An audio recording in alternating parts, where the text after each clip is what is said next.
कांग्रेस महासचिव प्रियंका गांधी ने कुरुद में विशाल जनसभा को संबोधित किया। उन्होंने कहा कि छत्तीसगढ़ की कांग्रेस सरकार की जन कल्याणी नीतियों से जनता बहुत खुश है। कांग्रेस भारी बहुमत से वापसी करेगी। प्रियंका गांधी ने कहा कि कांग्रेस सरकार ने तय किया है कि सरकार बनते ही प्रति एकड़ 20 क्विंटल धान खरीदने गए। धान की कीमत 32 रुपये तय की गई है। किसानों का कर्जा माफी किया जाएगा। सभी सरकारी स्कूल आत्मानंद स्कूल में अपडेट होंगे। 200 यूनिट फ्री बिजली बिल होंगे। 500 रुपये सिलेंडर में सब्सिडी मिलेगा। वन उपज के लिए 10 अतिरिक्त मिलेंगे। इसके अलावा तमाम वादाओं से प्रियंका गांधी ने जन समूह को अवगत कराया। खेती का ही जिला है। आप सबको तो मालूम ही होगा कि धान के लिए जितना आपको छत्तीसगढ़ में मिल रहा है, किसी और प्रदेश में इतना नहीं मिल रहा है। शायद आपने सुना होगा कि जब मोदी जी यहाँ आते हैं तो वो कहते हैं कि वही पैसा भेज रहे हैं इस धान की खरीद के लिए, लेकिन ये सच्चाई नहीं है। क्योंकि पास में उत्तर प्रदेश में जब भाजपा की सरकार है, वहां आज भी धान 1200-1400 रुपए में खरीदा जा रहा है। और सिर्फ इतना नहीं, लेकिन अगर वाराणसी के किसान से पूछो, और वाराणसी मोदी जी का संसदीय क्षेत्र है, अगर वाराणसी के किसान से पूछो कि तुम्हें कितना मिलता है धान के लिए, तो वो बताएगा कि 1200 से 1400 रुपए मिल रहे हैं। तो ये जो धान के खरीद के पैसे हैं, ये प्रदेश सरकार से ही मिल रहे हैं आपको। और कुछ ऐसी घोषणाएं हैं जो सबसे पहले जो घोषणाएं हैं हमारी कांग्रेस की, वो मैं बताना चाहती हूँ। उसके बाद मैं अपना भाषण करूंगी। जो नई घोषणा है उसमें हमने तय किया है कि धान को हम 3200 रुपए में खरीदेंगे प्रति क्विंटल। और आजकल 1 एकड़ में 15 क्विंटल धान खरीदा जाता है ना, इसको बढ़ाकर 20 क्विंटल किया जाएगा। किसान भाइयों, आपके कर्ज माफ किए जाएंगे। पहले भी हमारी सरकार ने किए हैं, दोबारा करेंगे। केजी और पीजी की जो शिक्षा है बच्चों के लिए, वो मुफ्त होगी।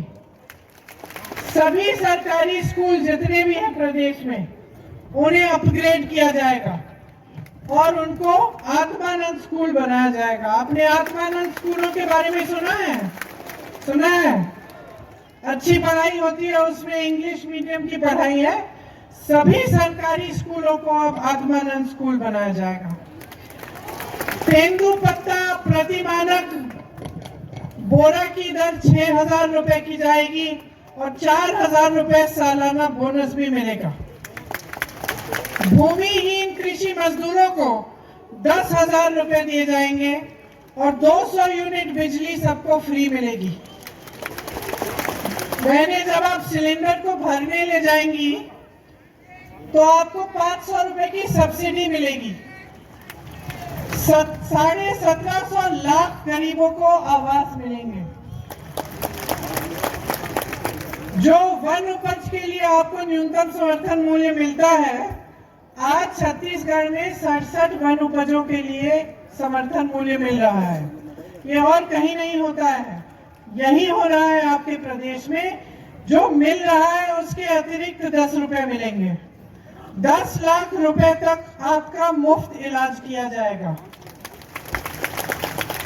सड़क हादसे या आकस्मिक घटनाओं से अगर आपको कुछ हो जाए तो सारे का सारा आपका इलाज मुफ्त होगा। तीव्र फसल को भी एमएसपी के जरिए खरीदा जाएगा। मतलब तीव्र के लिए भी आपको न्यूनतम समर्थन मूल्य मिलेगा। 700 इंडस्ट्रियल पार्क बनेंगे।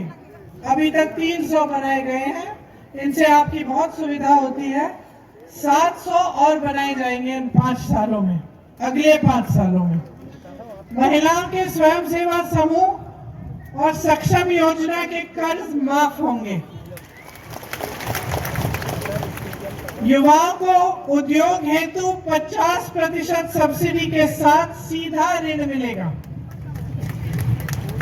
प्रदेश में जाति जनगणना की जाएगी। इसके बारे में और मैं अपने भाषण में भी आपको बताऊंगी। और अंत्येष्टि संस्कार में जो आवश्यक सामग्री होती है, लकड़ी आदि, वो सरकार आपको देगी। तो ये तो हुई हमारी घोषणाएं। अब मन में बात आती है कि यहाँ मंच पे खड़े होकर तो सारे राजनीतिक दल के नेता बड़ी बड़ी घोषणाएं करते हैं कि नहीं? भाजपा वाले भी करते हैं, है ना? तो आपको कैसे पता चलता है कि जो घोषणा हो रही है उसे पूरा करेगा ये नेता, ये पार्टी उसे पूरा करेगी कि नहीं? इसकी आप तुलना कैसे कर सकते हैं कि जो भाजपा वाले कह रहे हैं वो करेंगे, ये कांग्रेस वाले जो कह रहे हैं वो करेंगे, या फिर सभी नेता घोषणा करके चले जाते हैं और चुनाव के बाद में हमको भूल जाएंगे? आप बताओ, आपको कैसे पता चलेगा? सही घोषणा करती है। आपको भरोसा है कांग्रेस में? भरोसा है? क्यों है भरोसा? बघेल जी की वजह से? बघेल जी और वजह है कोई? राहुल जी की वजह से? और वजह बताओ। कह रहे हो कि आपको भरोसा है सरकार में, तो इसका कोई आधार होगा, इसकी वजह होगी। और हाँ, नेताओं में तो आप भरोसा करते हैं।